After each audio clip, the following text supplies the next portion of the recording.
Speaker 1.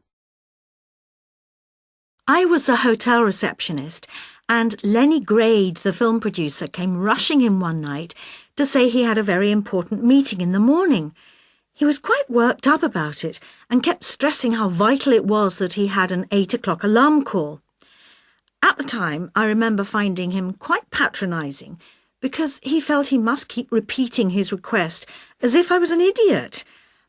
I was doing an overnight shift and, to cut a long story short, I was having coffee before heading home when there was a commotion by the lift and he came sprinting past swearing.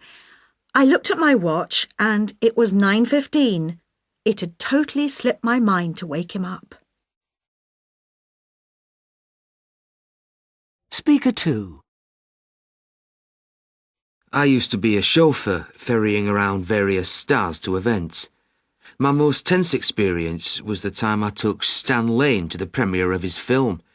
The tension began when the company gave me an address, but I ended up on the other side of London, 15 minutes before I was due to pick him up. It was a complete catastrophe. I finally fetched him, then I ended up going through red lights and speeding, while he was panicking about being late and asking to be let out so he could get the tube. He went right over the top, actually, as if it was the end of the world, even though I kept telling him we'd make it on time.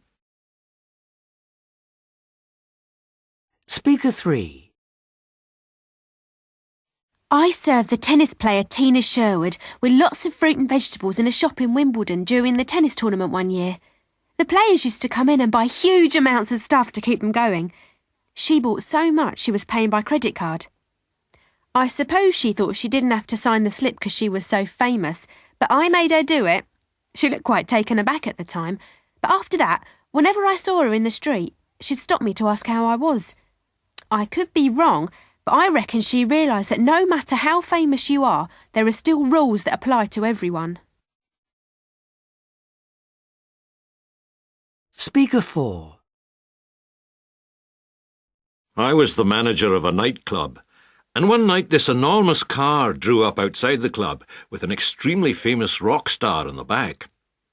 His 2 bodyguards came up to the door and asked if they could come in and look around. I let them in. They checked out the club and reported back to him in the car. Then he came over and said that he would like to come in, and could I arrange to have a special area cleared for him? As if, I mean, what made him think he could go to a crowded place like that and be kept apart from everyone else? Speaker 5. I served champagne and dinner at the film star Lena Leonard's flat once. It was a party for close family and friends, and she came to the door wearing no makeup, then disappeared for 2 hours while we got things ready, and came back into the kitchen looking $1 million. I wandered around her flat pouring champagne for her and her guests. She gave me a very generous tip afterwards, which came as a bit of a shock, because every other time I'd waited on stars, they turned out to be rather mean. She was quite ordinary for such a megastar, and she didn't seem to feel she had to put on an act or anything. She was just being herself, I guess.